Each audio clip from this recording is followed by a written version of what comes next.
Hello, my friends. Hello, my life warriors, wherever you are in the world. I do hope you're having a good day. Welcome to the Day In, Day Out podcast. Yes, today on the podcast, I was very happy to have Brent Magnussen on. He is a best selling author, he is a former U.S. Army Combat Engineer, he is also a Brazilian Jiu-Jitsu expert as well. We talked about a number of things for his time in the military, how he basically got his book together, and yes, basically how he used martial arts to honor his mother as well. But anyway, please sit back, enjoy the podcast, and yeah, have a great day. Yeah, peace. Hello, my friends. Hello, my life warriors, wherever you are in the world. Welcome to the Day In, Day Out podcast. Woo! Today on the podcast, I am very privileged to have Brent Magnussen. He is a best-selling author, former U.S. Army Combat Engineer, professional speaker, and yes, he's here today on episode 98. How are you today, sir? I'm fantastic. It's so good to be on your show. And do me one more favor. Say your name one more time so I do not mispronounce it. Miwa. Miwa. That's Yeah. awesome. I've never met a Miwa, so the pleasure is mine, sir. You have today. And you know what? I have never met anyone who has actually been on Tough Enough back in the day. Oh, Tough Enough, the fight promotion? Yeah. Yeah. I did that I fought in 2010. So yeah, that was interesting. Yeah, like the fight I saw, like I've got to say, you dominated that poor guy. Like you basically sat on his face and you put him in an arm submission. And he was just like, yeah, the referee was like, okay, he's done. Yeah, it was an interesting position and he was actually tapping with his feet because I had both of his arms. And if you go back and watch, I actually look up at the ref and I say, because I heard his shoulder go click, click, click. And yes, it's a fight, but at the end of the day, it was amateur, and you don't want to hurt anyone. I don't want to get permanent damage. And when you're already that deep into a submission hold, it's really only a matter of time until hopefully they tap or something snaps. So, but yeah, everyone got out of there all right. It was a good experience. I'm glad I did it. And yeah, it was cool. Yeah, I have to ask, what took you into the world of jiu-jitsu? Look, today, it's like everyone and their dogs are, oh yeah, I do jiu-jitsu and judo here. But 10 years ago, it was kind of unheard of pretty much globally.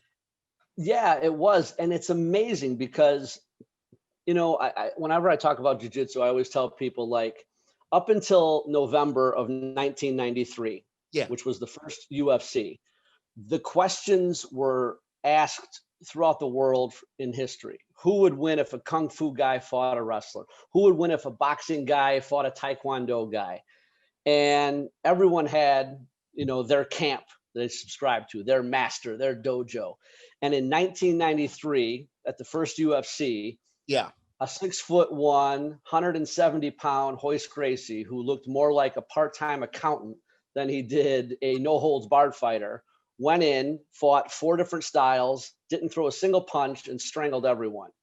And on that day, it's arguably the most important day in the history of martial arts. And I argue that the Gracies are certainly the largest, but they're probably the most important family in the history of martial arts, because they showed us what actually happens, not in the movies, not what Chuck Norris or Van Damme does, what actually works when 2 guys fight. And more importantly, Hoist was almost always the smaller guy. Yeah. He was not the best Gracie by any means, and he'll tell you that. They put him in there intentionally because of the fact that he didn't look muscle bound and ripped like his older brother Hickson. He looked like a guy that shouldn't be in there with these savages. And he went in there and utilized his family's brand of jiu-jitsu, and it was devastating. And it's important to note how effective Gracie Jiu-Jitsu is. And that day we found out just how real it is. Fantastic. No, like this is the thing, like as like I'm more of a lover than a fighter, and yes, Yeah. being in a ring like that, I don't know if I have got the chops to do it, but I'll most probably be like, yes, get off me, please get off me. That's another story. And I'm more of a lover than a fighter as well too. And Mm, even though I have a military background and I've been doing martial arts since I was young, I started wrestling in 5th grade. I've always been attracted and drawn to that idea of essentially the oldest sport in the world, two guys fighting. Usually it's mm. over a chick, but it's it's kind of an unknown fact in the world of martial arts, specifically in jiu-jitsu, that the more you actually know how to fight and defend yourself, the Mhm. less likely you are to actually get into a fight. And it's that confidence that allows you to deal with situations socially. It's that confidence that allows you a lot of times to diffuse situations before they turn into fights. I mean, 90% plus of fist fights in the street are because of either alcohol or ego. And a lot of guys usually have too much of both. And once that ego is taken away, and if there's no alcohol involved, 9 times out of 10, those situations can be diffused. And it's just another aspect of jujitsu that really doesn't get talked about enough. No, I understand. I understand. So, what was the thing? What attracted you to jujitsu? First of all, was it a case of was it the art itself, or was it the discipline which you thought would combine with your time served in the military?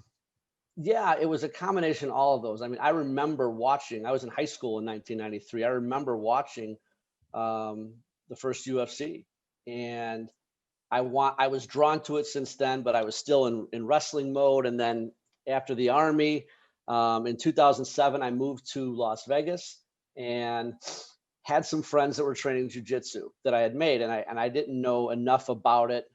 And I went down and I did a class, and I was I was in good shape at the time. I was fresh out of the military and doing contracts, and so I was fit to go. And I did an introductory class, and my mind was just so blown that I was manhandled by some. I mean, I'm 6'1". At the time, I was probably about 190 pounds fit, and Yeah. I got manhandled by about 140-pound guy. Again, who looked like he was a professional video gamer, not a jujitsu guy. And I got manhandled by him. Manhandled. I had 50 pounds on the guy. And it was just so humbling. It was so eye-opening. And I was hooked and drinking the Kool-Aid right from there. I came back the next day and signed up. Outstanding. Well, Yeah. I'm liking your humbling story, but yes, to be like, okay, I got manhandled by a guy who's 140 pounds. That's like 50 pounds in it. Yeah. No, that's Yeah. great. Now, one of the things which I've spoken to a number of people in the military while I've been doing this podcast life. Uh, I have to say, in America, when it comes down to people who leave the military, it seems like they gravitate to three places in the States, I've noticed. California, round about San Diego, Mhm. Nevada, or Texas. Is there some type of secret I'm not aware of? Because yeah. Yeah, I don't know. That's a good question. I mean, Texas has a very strong contingency of veterans. Texas is, whenever I hear Texas or I talk about Texas, I think back to my days in the Army. Yeah. And prior to enlisting, I didn't have any friends from Texas. I grew up in the suburbs, 20 minutes outside of Chicago, and I didn't know anybody from Texas. We didn't have Facebook back then. I wasn't Instagramming some of the homies in Austin. I didn't know anyone. So when I got to the Army, I met all these different people from all these different states, from Puerto Rico, from we had a guy from Nigeria, we had a guy from St. Croix, from Jamaica, all these different people that were in the U.S. Army. It was just this big melting pot of personalities and ethnicities and languages, and it was just amazing. And every single Texan that I knew and still know from the Army, when we would be deployed, and if anyone ever asked through a translator or just talking, where are you from? My answer would always be Chicago. So and so's answer would be Las Vegas. So and so answers would be New York. Anytime you got that question asked to a Texan, they would, not I'm an American, not in the U.S. I'm a Texan. I'm from Texas. And it was so ingrained, and it wasn't like an act. These guys were so proud. Every single one of them somewhere, whether it was Texas boxer shorts, Texas flag somewhere on their uniform, on their ruck, it didn't matter. All these guys were so down for Texas. It was crazy, and still are. It was awesome. Yeah, but like this is the thing. I've got to say this. You're a Chicago, like a Chicagoan. How do you pronounce like a citizen of Yeah. Chicago?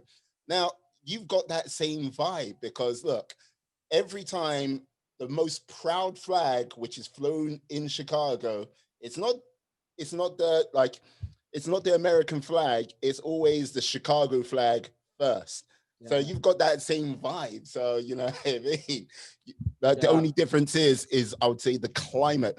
Whereas Texas has sun all year round, you get a brutal winter at times. Yeah. So yeah, Yeah, absolutely. And it was cool because my first duty station was in Germany. yeah, Several of my deployments were to Bosnia, and those are all the same exact sticky hot summers as Chicago and cold wet winters in that we have here. So Germany was the same climate. Bosnia, yeah. Macedonia, all those places we ended up going were all the same climate. So I got used to it. I see. May I ask, what was the thing what made you sign up? Was it something from high school all the way then you want I'm joining, or was it just like, yeah, someone like talked to you and then it was Yeah, like, I mean, I always kind of knew it in the back of my head. My dad's an Air Force veteran. The vast majority of my uncles and most of the men in my family have served. So I always knew it was a contingency plan. And playing soccer growing up and wrestling, once I graduated high school and realized I was not the next Cristiano Ronaldo, I was not the next Lionel Messi, and more importantly, that I was not getting a ride to any school and I wasn't going to play soccer. Um, I knew the Army was that backup, that contingency plan, and I'm glad it happened because it was the best thing that ever happened to me. And my dad encouraged me to enlist as well. mm. He didn't want you to go into the Air Force following his like footsteps, or it was just I like, did not.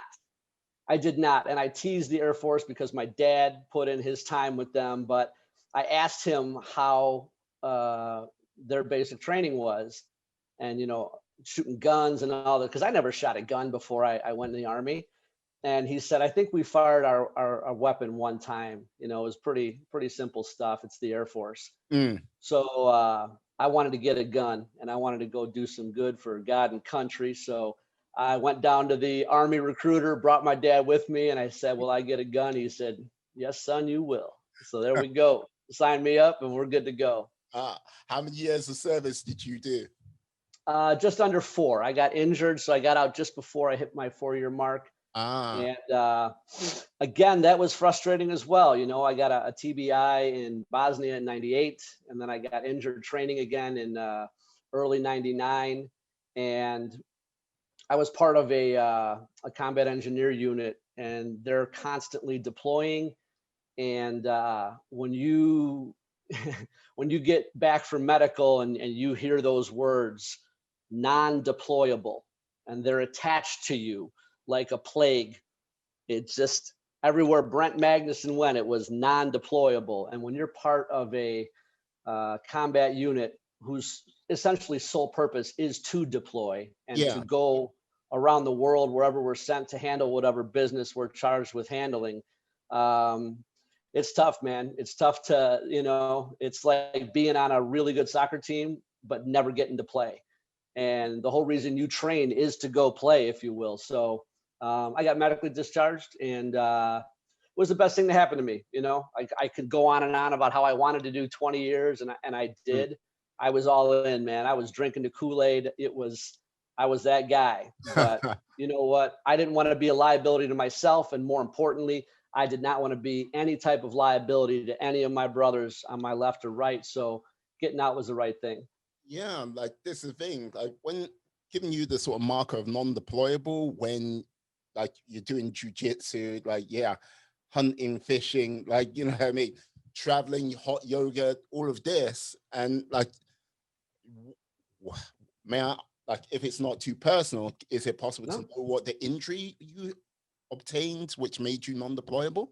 Yeah, so I had a TBI, so traumatic brain injury. I took massive trauma to the head in Oh, '98, okay. Yeah. and then after that, so we got back from that deployment. That was the '98 Bosnia deployment, and then when we got back from that, we were doing a train up in early '99 to redeploy to Kosovo, Mm, and I had about an 18-foot fall, and I won't go into all the details, but I got injured several places, and I was concussed and knocked out again. So because of the TVI and another concussion yeah. within a 4 or 5 month period, and I was getting tons of headaches. I was getting blurred vision. I was not sleeping well. So they took a pretty heavy approach to non-deployable, and I went over my options, and I didn't want to be a clerk or something else, so I took the discharge and got on with my life, and I'm glad I did. And I had some sour grapes about it for a while, to be completely honest. It's Mm, when you're 22 or 23 years old and all your resume says is high school diploma and Army, um, it's frustrating. And then when you go to get jobs, or go, put yourself into the marketplace, the job market, they want to know about your Army career. And it's like some of that stuff you kind of have to hide because you don't want your new employer to know your head got all banged up, because they're going to think you're nuts. And yeah. as the years have gone on and we've been involved in more war, that stigma is ever present. And it's a tough thing with veterans dealing with. And, I try not to lie to anyone. I've certainly lied to a few ex-girlfriends, and I'm okay with that. But we all have. But I'm certainly not.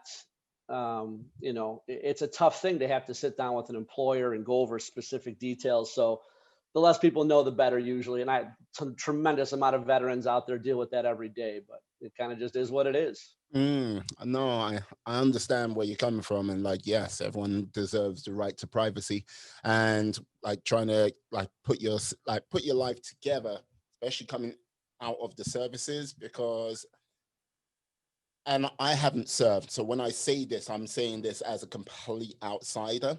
Like, Hmm.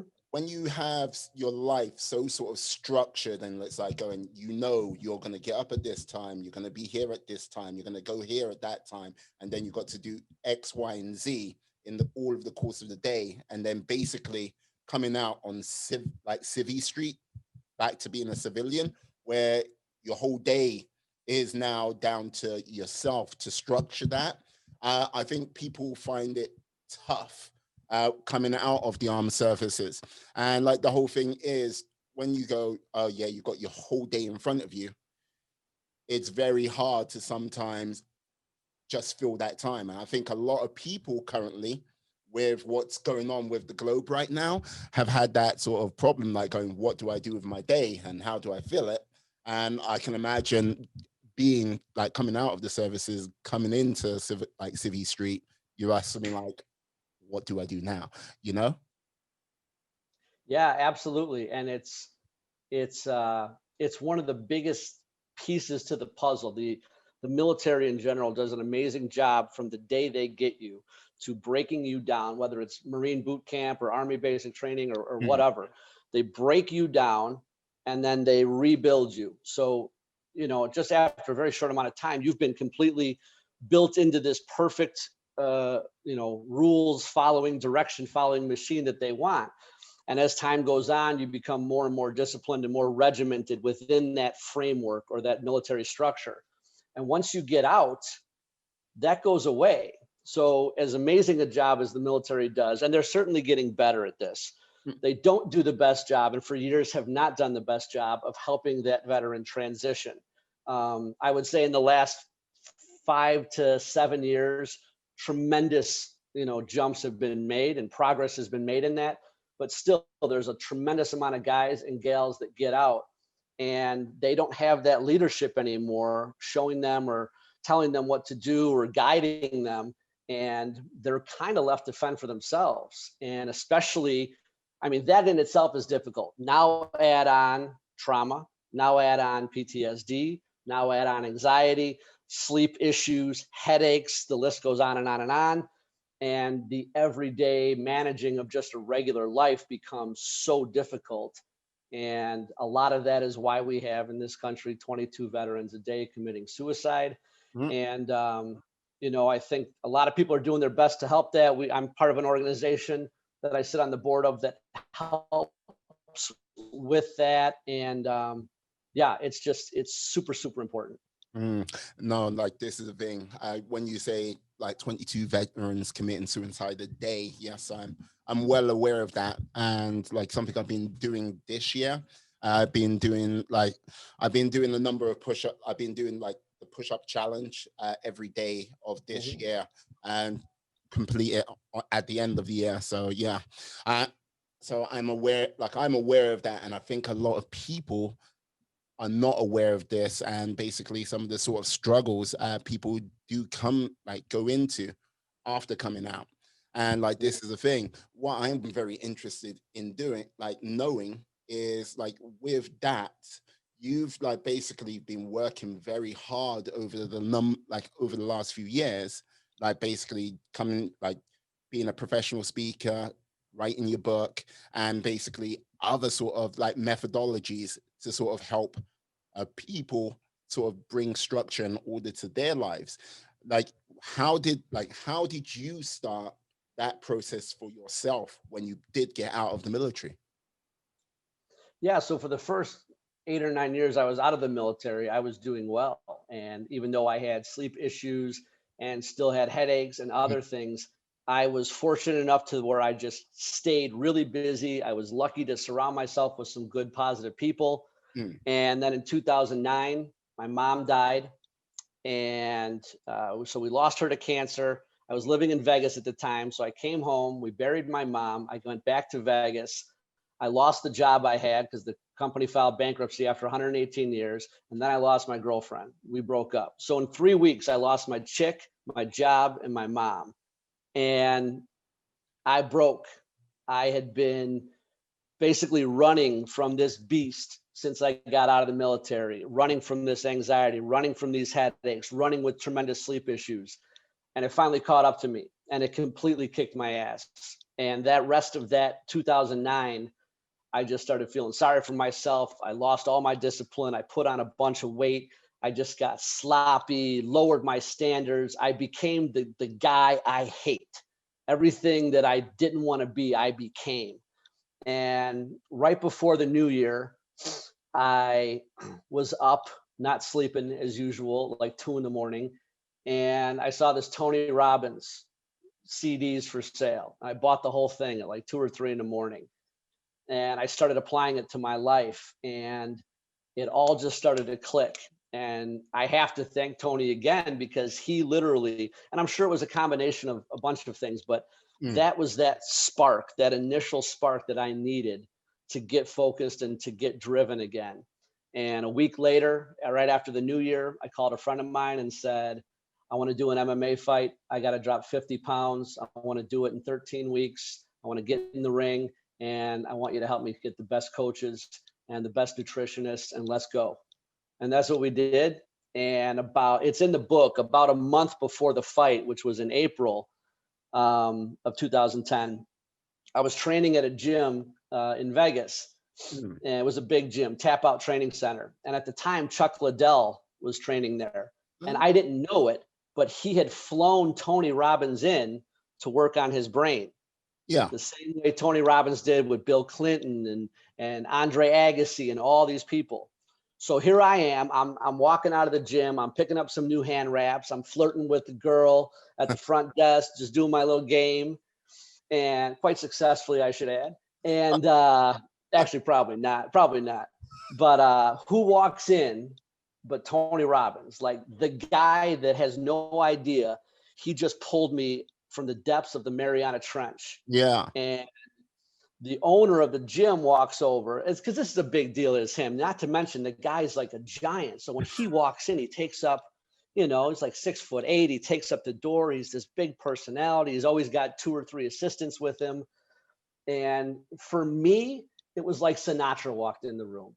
I mean, it was just, I'm very, very rarely starstruck. And that day I was just like, holy, that's Tony Robbins. You can't miss that guy. And the owner of the gym walked up to him and they talked and he said, hey man, this guy over here, Brent Magnussen, he gave me some of your CDs and I've been listening to them for weeks now and they're unbelievable. So in front of about 15 people, Yeah. Tony Robbins looks at me, he goes, so you're the asshole giving away all my CDs for free. And everyone lost it. And it was so cool. And we had a nice chat. And then he pulled me off to the side right before he went in to work with Chuck. And he said some very powerful, impactful things to me about staying true to who I am, ignoring the outside noise, focusing on me and what I can control. And it was a life-changing conversation. And yeah, so that kind of sparked the whole personal development journey. And we've been driving ever since. Fantastic. So I have to ask, like the book, Roger Up, like what you're wearing the t-shirt, as I can see. What made you do the book? Like what made you write the book? Yeah, so in all honesty, I think I wrote the book because the book, especially with me going into speaking and being around a lot of people that not just are fantastic speakers, but also have books and are authors. I always enjoyed writing. I never really thought I'd publish anything, but I decided that I needed something to legitimize my speaking. And more importantly, I thought it would be important to have something from a business perspective that I could sell or that I could give away or that I could just have as like my it's basically my business card on steroids. Like here's a 200-page book. It's got everything that I believe in and it's got my name on it and this is me, enjoy it. And again, trying to establish some credibility in the marketplace. Had some amazing people contribute to it. My good friend Jason Redman, he spent 21 years with the SEAL teams. He wrote the foreword to the book, and a lot of great people contributed. And it's been fantastic so far, and the reception's been great. Oh no, sound. I've got to ask, like one of the things, like when someone does something new, like writing a book, going to a new place, what was like the thing you found the hardest, and what was the thing you found that surprised you most about the process? About writing the book? Yeah. Writing the book was exciting, and at the same time, I had no idea what it would do to me. Meaning, and this is why I tell every single person I talk to, you have to write a book. Now, whether you publish it or not, whether it's on Amazon or whatever, that doesn't matter. Those are your own goals and ideas on where you want to take it. But Yeah. just the therapeutic process of writing a book. And I recommend, I mean, you can write a novel about mystery or whatever, but I recommend everyone write a book kind of like this, where you have to put yourself out there, because it forces you to look in the mirror. It forces you, I've got a couple of demons, from the military that are in the basement, in a room locked underneath the basement, that I never go there. That's where the beast is. That's where those demons are. And I avoid that place like it's the plague. And in writing this book, I had to go down there. Not only did I have to go down there, but I had to open up the door and I had to hang out with that beast for weeks at a time. And it really puts things into perspective. And I did an amazing job of running away from my problems for years, trying to ignore them. And I would dull them out, whether it was with, just being super busy or going out and drinking, or just being an 80, 90 hour a week work guy to get away from all that. And finally, when I faced them, it was a beautiful thing, man. It's a scary thing, but we all have demons. We've all got shit in the basement that needs to get out. And when you actually confront that and you're real about it, and it's scary, and for some people it's terrifying because some people have real trauma, but I promise you the struggle's there, the fight sucks, but when you come out on the other side and you're like, man, I faced the dragon and I slayed him, and he still might always be there, but I slayed that dragon. it's freeing. And so the process of writing the book for me was amazing. I learned so much about myself, and I learned about even more insecurities that I have that now I got to work on those. And it's a beautiful thing, man. Yeah, like this with regards to working on like some of the insecurities the book made you face, the demons, the dragons. Like, what was one of the sort of like major dragons it helped slay? Say, Sure. Number one thing would be what happened to me in the army. You know, in Bosnia, that TBI in '98. For a long time, I was embarrassed by it, and I know it's a weird thing to say because you would think, "Wow, this guy was serving his country," and even though he got injured, that's it's something to be proud of because you were doing it in service. But I looked at it always like it was. I never really talked about it with people outside of my dad and maybe a psychologist. Um, I I never liked putting it out there because I never wanted that stigma attached to me that something was wrong with me. mhm. We all have our own insecurities Yeah, with no trauma. I wish I was. I wish I could. I wish I could flex my bicep and it did the tennis ball thing. And I've done curls for months at a time. I'm just not built that way. I got skinny chicken legs. I wish I could get big muscular legs like Tom Platt. I mean, we all have insecurities. Maybe we want, better hair or a smaller nose or whatever, and all of that stuff, personality wise, that we have to deal with. And then adding trauma into it, I just never wanted. I was always just embarrassed to let people know that. I think number one, that I had trauma to the head that was pretty severe, and two, mm, I knew deep inside, and it's not something I just started talking about this probably within the last year. There was something inside from that was holding me back, and it was crushing me because I knew as each year went on, I could go as hard as I could go all day, and I was maybe hitting 70%. I was not able to hit my full potential for whatever reason related to that TBI. I would have focus issues and I would have sleep issues, and it was so frustrating. And I was so embarrassed to let people know that I couldn't operate at the high level that people thought I was operating at. mm. And I would have to just grind from 5:30 in the morning till 11 o'clock at night just to be 70%, 75%. And it just it catches up with you. And finally, I just got married for the first time a little over 2 years ago, and my wife's had a really big Congratulations. part in kind of helping me. Yeah, thank you. She's been a big part in helping me open up to that and just saying, hey, you know what?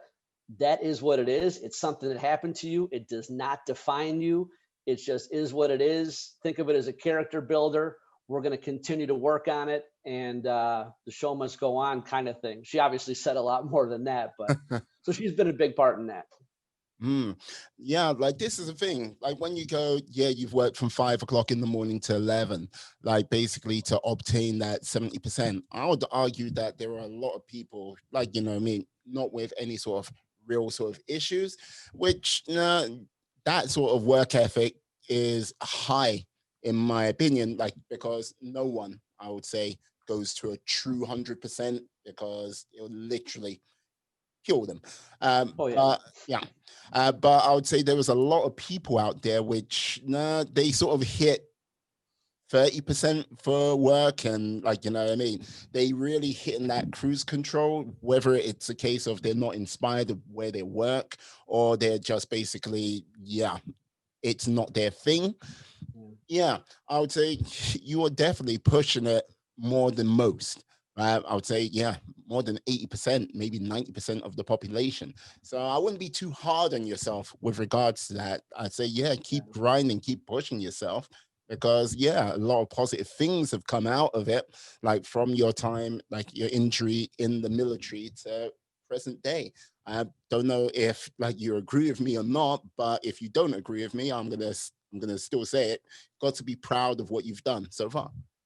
Oh Yeah. yeah. No, I agree with you. And a lot of that work in that, many hours was to my own detriment, whether I had issues or not. And, it's just, like I say, man, you can only put so many miles. It's just like a car, man. Like, God, I feel like I've gone through a couple of blown engines. I'm constantly getting bondoed up on the sides and, new brakes. And I just feel like I've gone through 2 or 3 cars, metaphorically speaking. And so I've learned to be able to pull back the reins a little bit and try and work a little smarter and not quite as hard. But I'm still a big believer that you got to work really hard. The idea, and I love Tim Ferriss.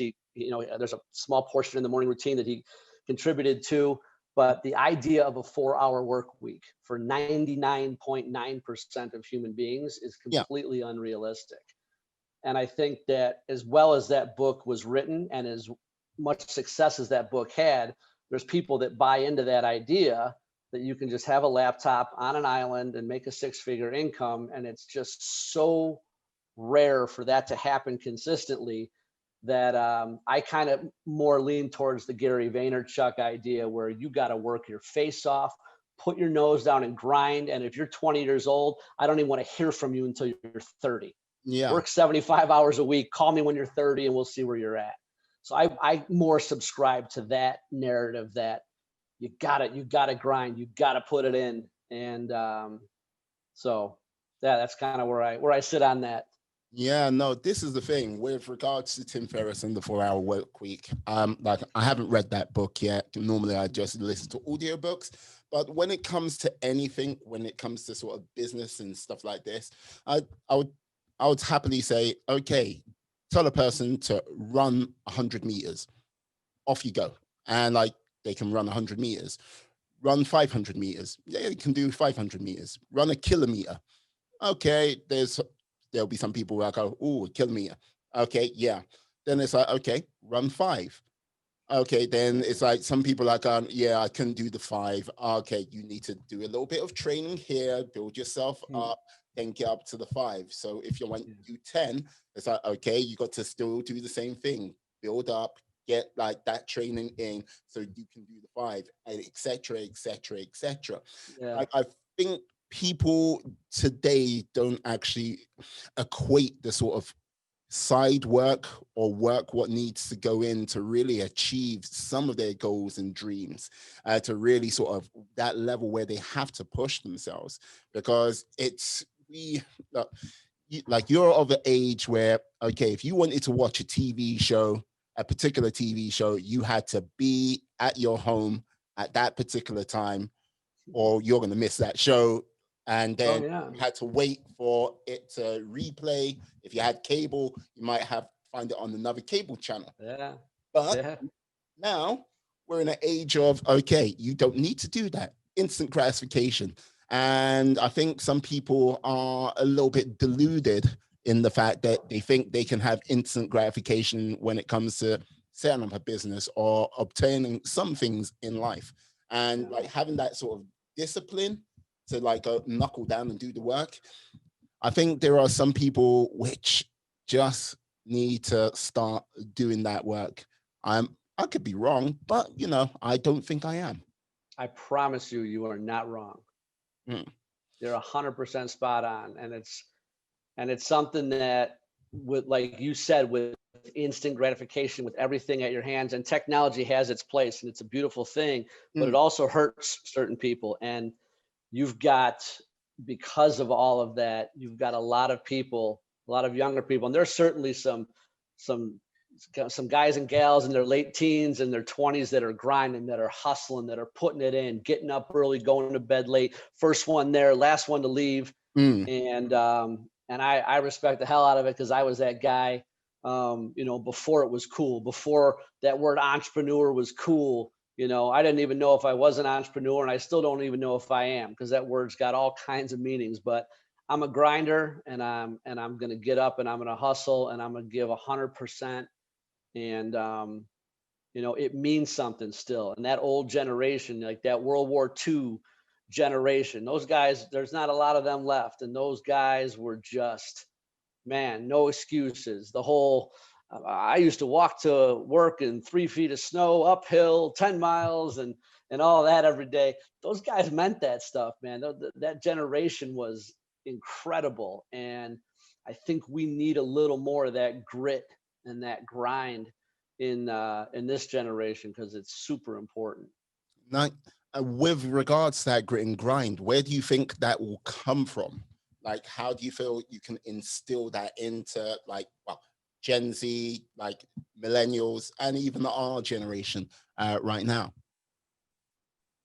Yeah, I think it all comes down to, what do you want out of life? You know, the one of the two topics I talk about the most is, you know, who do you want to be? You know, have you ever written it out? In the book, in the chapter for goal setting, I have 100 life goals challenge, and I break that down into adventure, finance, your physical fitness goals, your financial goals, your career goals, and to write down the 100 things you want to accomplish the most in your life, especially if you're young, Mm. is such an advantage. There's a whole psychology and a whole power to writing it down. But even further than that, reinforcing it and reading it and setting those goals to accomplish those things, whether they're 2-year, 5-year, 10-year, or 20-year goals, it gives you a map, a massive action plan, and a roadmap for what you want to accomplish in life. And what's even more important than that, which it took me a while to figure this out. I'm 44 years old, but all the people out there my age, and a lot of the youngsters that I get to talk to when I go out and speak, or that I get messages from that have read the book, is, who are you surrounding yourself with? There are a lot of people out there complaining that, you know, they're not making enough money, they're not leveling up, and it has everything to do with who you're surrounding yourself with. If you're surrounding yourself, who are your 5 closest friends? Not your wife, your husband, your kids, your family. Who are the 5 guys or the 5 gals you're surrounding yourself with the most? Because I got news: if all 5 of them are broke, you're going to be number 6. If all 5 of them are fat and unhealthy, you're going to be number 6. And if all 5 of them are super negative and always trying to be the crab in the bucket pulling you down, it's only a matter of time till you're number 6.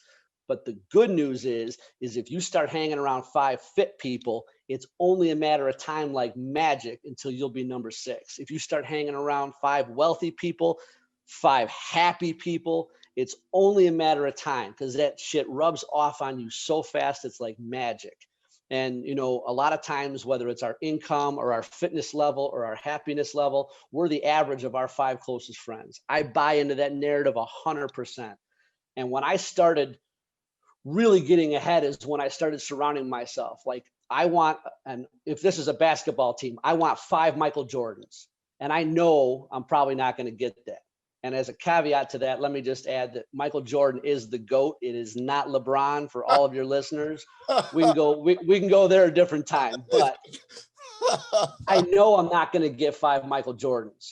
But if I can continue to build that, and just have an all-star team of 5 superstars that are encouraging me, that are happy for me when I have successes, that are there to pick me up when I have failures, that want to constantly and consistently drive me to be the best flipping version of me, man, things change so fast, it's scary. Yeah. Well, if we're going to use your basketball analogy, look, come on now. Like, yeah, you got Jordan, who's God. Yeah, you got Pippen, who's Jesus. And then you got Rodman, who's the devil himself. So, yeah, look. Wow, that's a great way of putting it. I'm a Chicago guy, and I've never heard that about the Bulls. That's cool. Yeah. I like that. Yeah. God, Jesus, and the devil on all in one team. Yeah. Yeah, if you can't win a championship without those guys, you're never going to. But yeah. Liking it. Very cool. Like, this is the thing. I'm loving the energy you're putting out there, and I'm loving the sort of like concept and thoughts, you know what I mean, to help like people to move themselves forward. Because like I would say, with regards to planet lockdown, or like lockdown 1.0, 2.0, or whatever version it is in the globe, I think more like we need that a little bit more, that sort of positive energy, because I think how can I put it? I think people are finding it a little bit tougher, and it's okay to be in lockdown when the sun's shining. You know, you can sort of like sneak out, have a walk, When winter hits, no matter where you are, if you've got 4 seasons in your country, it's not going to be pleasant, if you get what I mean. And you know this more than I in Chicago, which minus Yeah. 20, minus like. No, absolutely, man. And I'll just add one more thing, because it's something I arguably that I get the most response from, especially from some of the younger people in their teens, 20s, and 30s, because a lot of them, for some crazy reason, just haven't heard it before. Or maybe they haven't heard it from a guy like me that sounds like Mussolini screaming from the balcony. And that is, and I'll speak from the perspective of being here in the States right now. And I'm sure it's very, very similar in London. But so right now we're about 4 days away from a major presidential election. I have not heard And anything the about this. country is incredibly divided. You've not heard anything about it. I don't believe you, sir.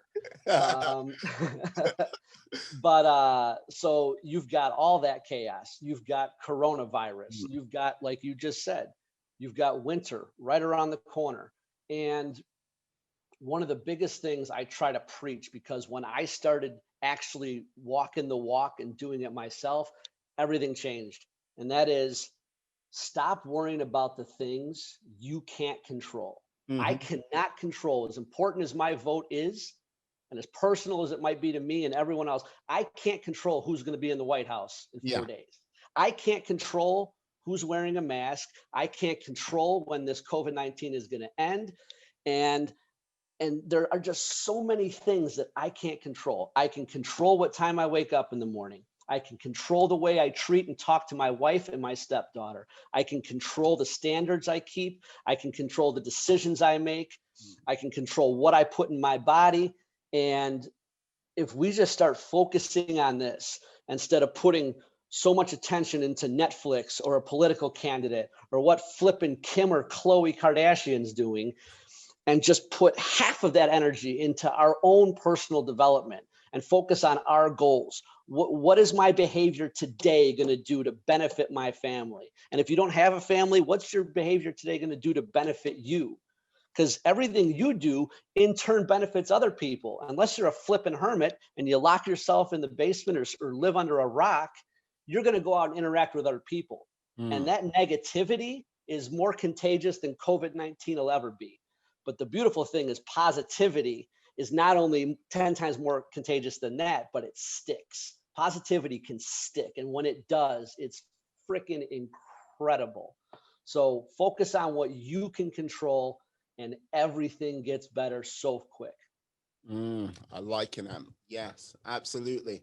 Yeah, you know what? Like like anyone I've spoken to in America or anything like this, I have tried to steer away from the whole election hoo-ha, because as an outsider, I look at the choices you've got, the two choices you've got, and unfortunately, I would say both choices are wanting. I might be wrong, but you know, I mean, but yeah.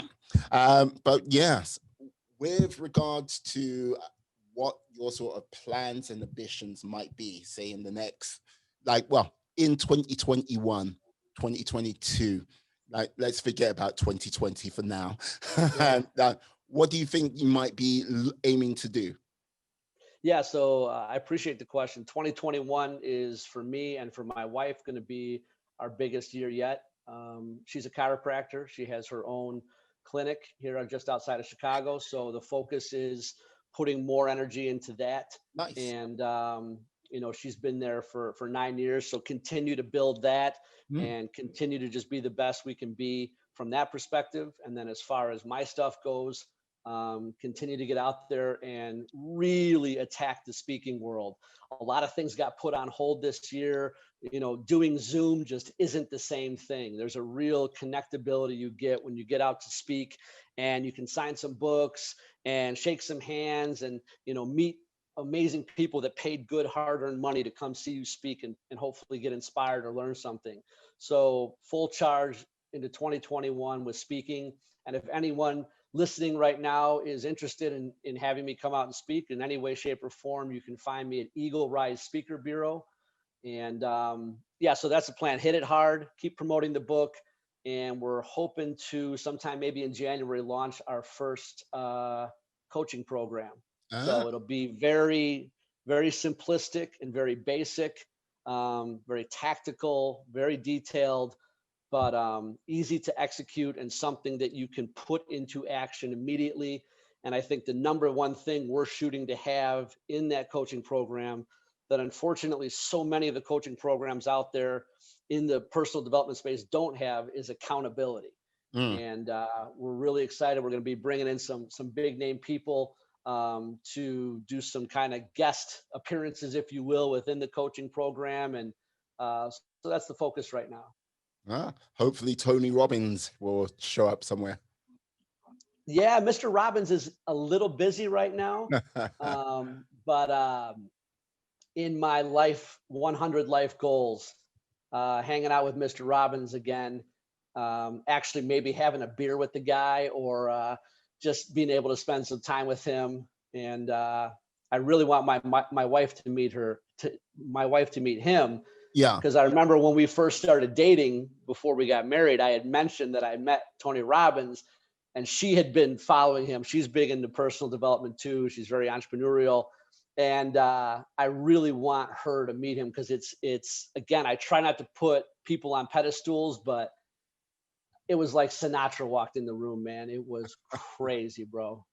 Excellent, excellent. I have to ask, Sure. like apart from Tony Robbins on your top 100, like I won't call it bucket list, life challenge, like life goal list. What is something else you would like to achieve on that list? Yeah. So in the book, I put about 50 to 60 of my own life 100 goals. So they are, I have some financial goals and some career goals I want to hit. I would like to do sometime in the next couple of years. I would like to do $1 million in speaking 1 year. That did not happen in 2020. I wonder why. uh, I wonder why exactly. But so it's a lofty goal. I know professional speakers that are crushing it on the road 15 to 20 days a month that aren't hitting quite a million. And so I know it's a very lofty goal. If it happens in 2 years, if it happens in 10 years, the goal is to hit that.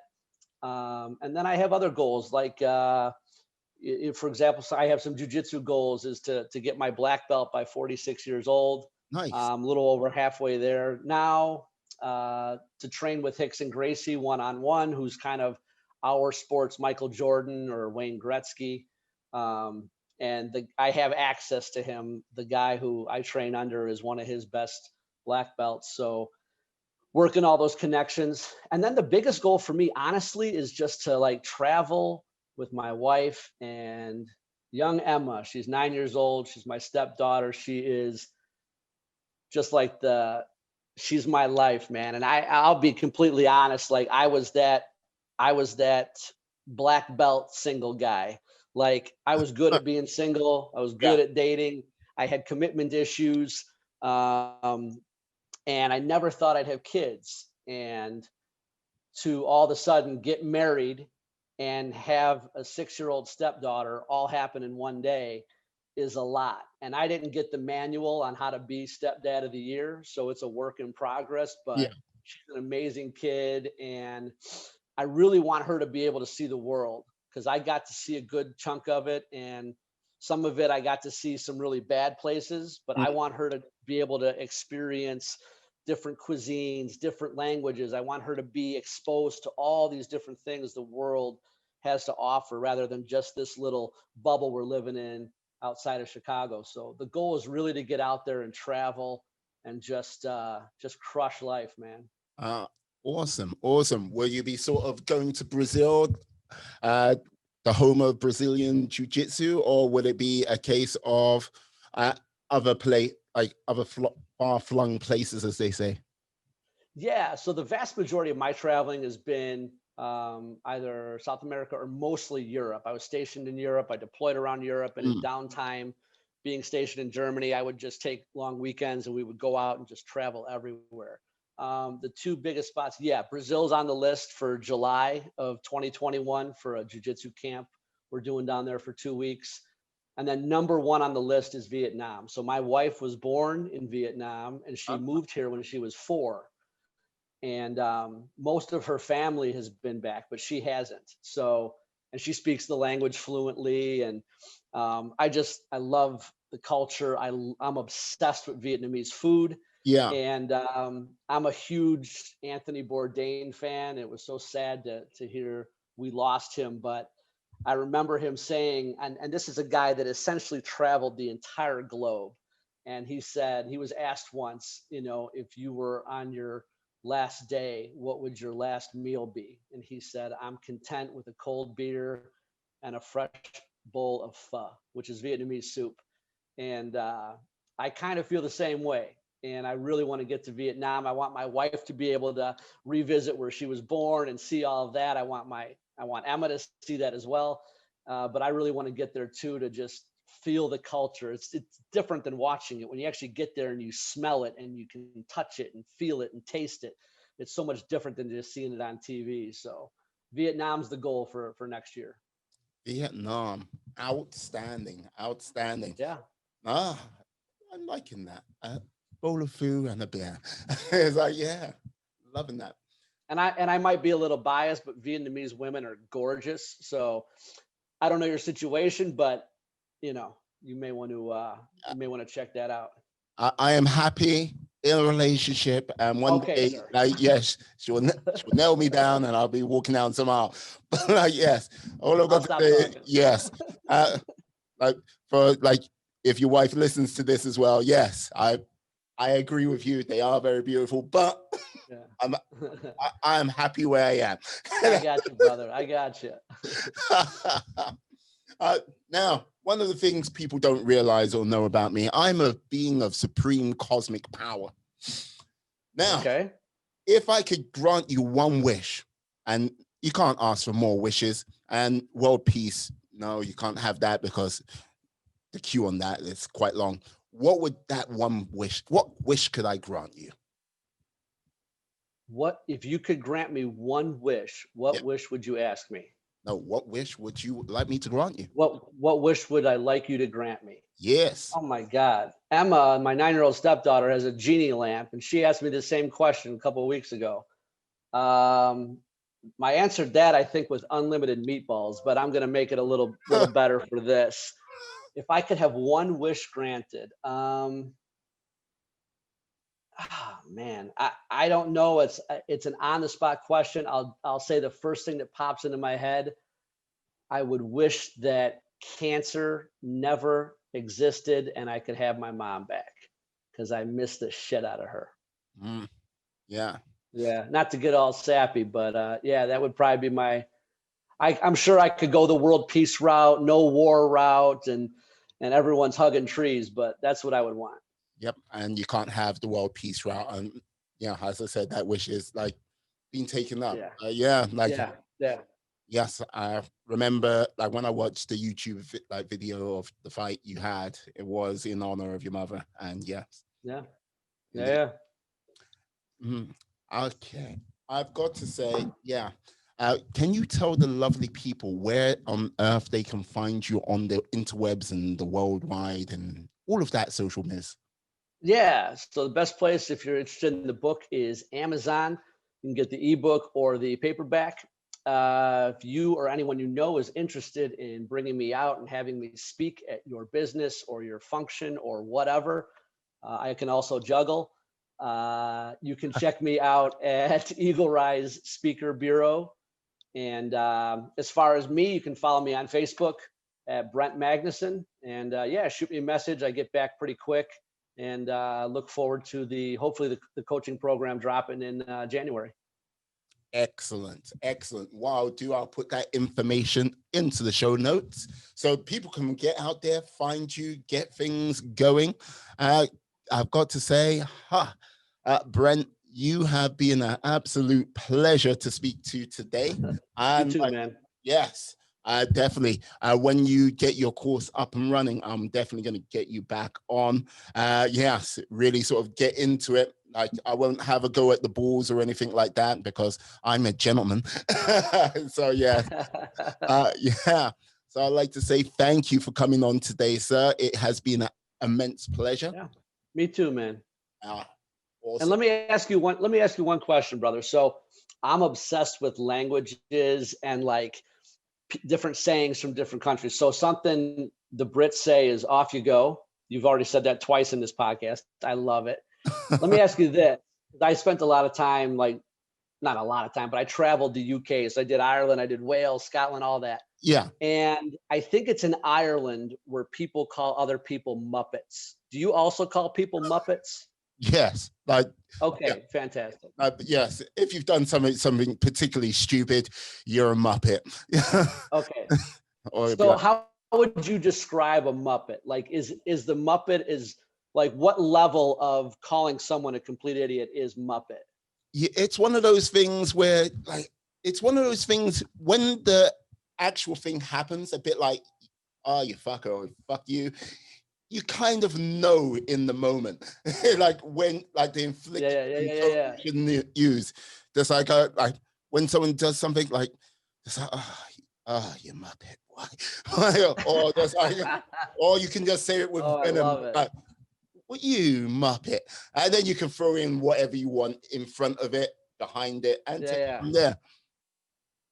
Okay, awesome, man. I think I heard that. I was in some bar drinking Guinness in Ireland, and some guys had too much, and the guy on this end of the bar called the guy on that end of the bar a Muppet, and things erupted. And I'm like, coming from the States, I'm thinking of like Kermit the Frog. Like, I'd never heard someone called a Muppet, and it just stuck with me, and I love that word. So thank you for the explanation. Not a problem. Not a problem at all.